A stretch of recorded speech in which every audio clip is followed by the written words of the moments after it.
देखिए capillary rise बड़ा ही important topic है 11th का। कैपिलरी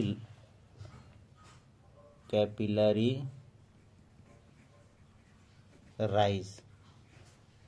तो सबसे पहले तो कैपिलरी ट्यूब किसको कहते हैं? तो tube of very small cross sectional area को हम लोग कैपिलरी ट्यूब कहते हैं। जैसे एक्चुअली में अगर बात किया जाए तो ये लैटिन वर्ड है, हेयर लाइक होना चाहिए, लेकिन उतना तो संभव नहीं है। जैसे कोई डॉक्टर अगर नीडल जो सुई में इस्तेमाल करता है तो वो आपका हो सकता है, उतना थीन होना चाहिए उसका। तो यहाँ पर हम लोग को कैपिलरी राइज टॉपिक है, इसको समझना है। जैसे मान लिया जाए कि एक वाटर फील्ड कंटेनर लिया गया इसमें और एक कैपिलरी ट्यूब डाल दिया गया इसके अंदर, कैपिलरी ट्यूब डाल दिया गया इस तरह। तो अब देखिए यहाँ पर ध्यान से देखिए कि आप पढ़े होंगे कि अगर वाटर को फिल करें तो इसका मेनिस्कस कैसा होता है। ऑब्जर्वर ऊपर है तो ये कनकेव होगा, ये कनकेव होगा। यहाँ का प्रेशर जो होगा एटमॉस्फेरिक होगा। और कंसीडर कीजिए पॉइंट और ए है, मान लिया जाए एक पॉइंट बी सेम लेवल पर और ये पॉइंट सी ले लिए। तो यहाँ पर क्लियर है कि ये सेम हाइट पर है तो प्रेशर सेम होगा। यहाँ पर भी एयर का प्रेशर है सेम और यहाँ भी क्या होगा, पी एटमॉस्फेरिक होगा। तो कहने का मतलब क्या हो गया आपका कि पी ए प्रेशर एट ए के बराबर, प्रेशर एट बी के बराबर, प्रेशर एट सी के बराबर हो गया।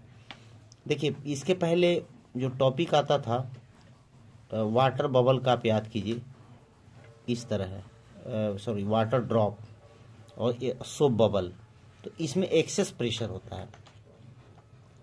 अब यहाँ पर देखिए ध्यान से कि अंदर का जो प्रेशर होता है, मान लीजिए P1 मान लीजिए, यहाँ P2 मान लीजिए, तो एक्सेस प्रेशर क्या पढ़ते हैं, P1 minus P2 equal to 2T/R होता है। किसके लिए होता है ये, वाटर ड्रॉप के लिए।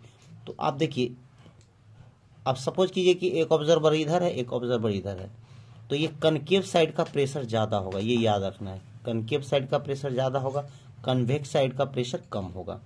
तो आप देखिए यहाँ पर ध्यान से देखिए, ये जो आपका ये बना हुआ है नीचे में, इसको पी नोट ले लें हम लोग। तो यहाँ पर देखिए ये जो है, तो कनकेव साइड क्या है, पी ए है, और कन्वेक्स साइड क्या है, पी नोट है। तो इसमें अब डिफरेंस कितना लिखेंगे, P A minus P naught equal to 2T/R होगा। क्या होगा, 2T/R हो जाएगा। ये आपका प्रेशर जस्ट आउटसाइड हो गया ऊपर और जस्ट इनसाइड हो गया यहाँ पर, या जस्ट एबव, ये जो लेयर है जस्ट एबव ऊपर कह दीजिए और जस्ट डाउन ये हो गया आपका, आ गया यहाँ पर। एकदम एनसीईआरटी का वर्ड्स यूज किया जा रहा है, उसको ध्यान से देखेंगे आप। अब हम लोग को यहाँ पर जो निकालना होता है वो जो वाटर कॉलम है उसका हाइट निकालना रहता है। जैसे लिक्विड है या वाटर है, जो भी आप रखिए, ये निकालना रहता है एच। यहाँ पर ध्यान दीजिए। तो यहाँ पर आप एक बात गौर कीजिए कि ये जो बी पर जो प्रेशर होगा वो कितना होगा, तो पी नॉट और प्लस रो जी एच होगा। अगर हम यहाँ पर पी बी का यहाँ निकाले, प्रेशर एट बी निकालेंगे तो क्या होगा, पी नॉट और प्लस रो जी एच होगा। ये लिक्विड कॉलम के कारण, जो वाटर कॉलम है उसके कारण होगा। पीबी किसके बराबर है, तो पीबी देखिए यहाँ पर ध्यान से देखिए, पीबी को एनसीईआरटी में एक जगह और वर्ड यूज किया है, पीआई इसको कह रहा है, तो एक ही चीज़ है, उसके लिए घबराना नहीं आपको। तो ये आपका होगा पी ए, देख सकते हैं यहाँ पर पी ए एटमॉस्फेरिक प्रेशर के बराबर क्या है, pressure at point A, pressure at point B, pressure at point C. B पर जो प्रेशर उसको पीआई कहा जा रहा है। तो यहाँ पर हम रख सकते हैं P A minus P not बराबर क्या होगा, रो जी एच हो जाएगा। अब देखिए यहाँ पर ध्यान दीजिए, यहाँ पर एक चीज और ध्यान दीजिए, इसको कैपिटल आर ले ले थोड़ा देर के लिए। कैपिटल आर, आर क्या है, तो ये मेनिस्कस का रेडियस है। देखिए ये जो मेनिस्कस आपका बन रहा है, इसका रेडियस जो है ये आर मान लिया गया, इसका जो है कि आर मान लिया गया, इसको ये हम लोग आर ले रहे हैं, ये आर ले रहे हैं इस तरह। आर ले रहे हैं, तो यहाँ पर क्या हो जाएगा 2t by are, capital R लिख दिया, 2t by are equal to हो जाएगा रो जी एच हो जाएगा, है ना, 2t equal to rho g h हो जाएगा। तो अब देखिए ध्यान से यहाँ पर, तो h निकालेंगे तो क्या आएगा, h बराबर क्या होगा 2t बाई आर रो जी हो जाएगा। लेकिन देखिए एक्चुअली होता क्या है कि यहाँ मेनिस्कस का रेडियस आ रहा है, लेकिन जो क्वेश्चन होगा उसमें क्या होगा, ट्यूब का रेडियस होगा।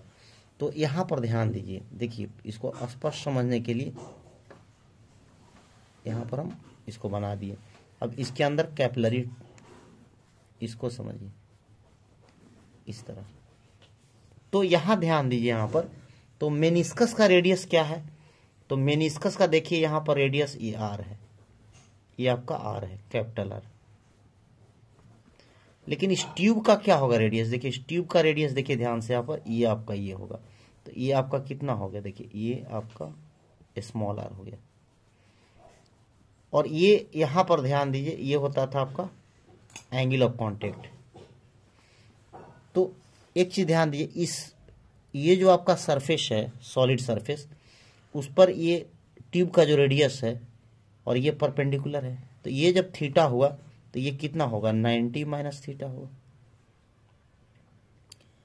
अब ध्यान से देखिए कि कोई भी सर्कल होता है उसका जो रेडियस होगा, जो कैपिटल आर लिए हैं, जो मेनिस्कस का होता है, और ये देखिए टेंजेंट, ये परपेंडिकुलर होता है, ये लाइन और ये लाइन परपेंडिकुलर है। और यहाँ देखिए आप ध्यान से देखिए, ये आपका कितना है 90 माइनस थीटा, तो ये क्या होगा थीटा हो जाएगा, तो ये हो गया आपका थीटा हो जाएगा। तो यहाँ से आप यहाँ रिलेशन बनाना होगा आपको, कैपिटल आर और स्मॉल आर के बीच में रिलेशन बनाना होगा आपको। ये आपका स्मॉल आर हो गया और ये कैपिटल आर हो गया, ये थीटा एंगल है। तो इसमें कैसे रिलेशन बनेगा, तो इस एंगल के लिए बेस हो जाएगा, ये हाइपोटेन्यूज हो जाएगा। इसमें कौन रिलेशन बनाता है, कॉस थीटा बनाता है। तो कॉस थीटा बराबर क्या हो जाएगा, कॉस थीटा बराबर हो जाएगा R by small r by capital R. तो कैपिटल आर का वैल्यू कितना होगा, small r by cos theta होगा।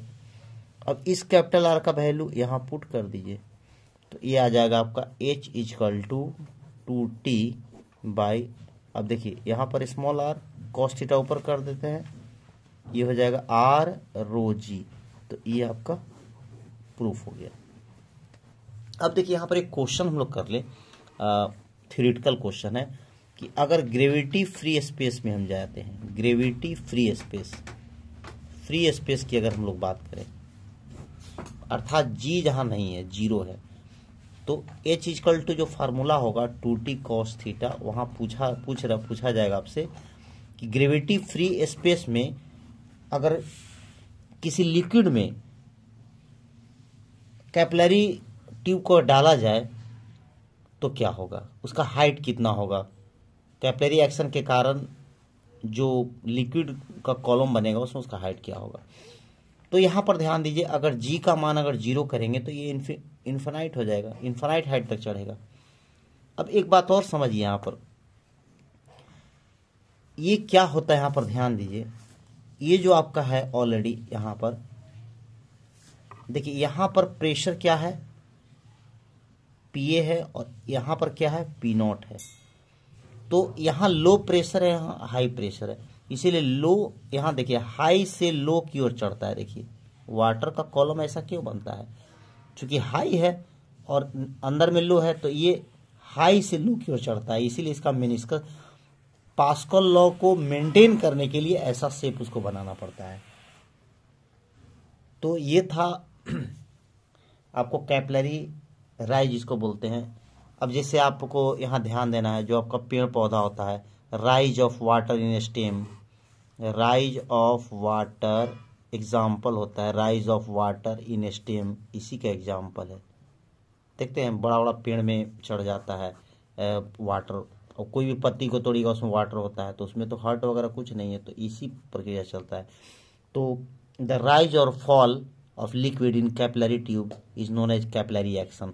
तो एग्जाम्पल ऑफ कैपिलरी एक्शन इसको कहते हैं, कैपिलरी एक्शन। जैसे लालटेन में देखिए जो तेल होता है वो चढ़ जाता है, तो rise of oil in lantern, lantern ये समझ सकते हैं आप। नीब वाला जो पेन होता है, नीब वाला पेन जो होता है, नीब जैसा पेन रहता है, इंक से जो चलता है, उसमें भी कैपिलरी एक्शन के कारण ही वो चलता है। तो ये बहुत सारा एग्जाम्पल है कैपिलरी एक्शन का जो हम लोग के डेली लाइफ में इस तरह का मिलता रहता है। तो ये आपका परफेक्ट एक्सप्लेनेशन है। आप देख लीजिए एक बार फिर से, देखिए फिर से यहाँ पर जैसे हम लोग किए हैं, देख रहे हैं यहाँ पर ये आपका पूरा हो गया। अगर आप इतना जानकारी रखते हैं तो एनसीईआरटी को आप अच्छे से समझ सकते हैं, हर लाइन को वहाँ पर किया गया है। ठीक है, चलिए थैंक्स टू ऑल, ओके।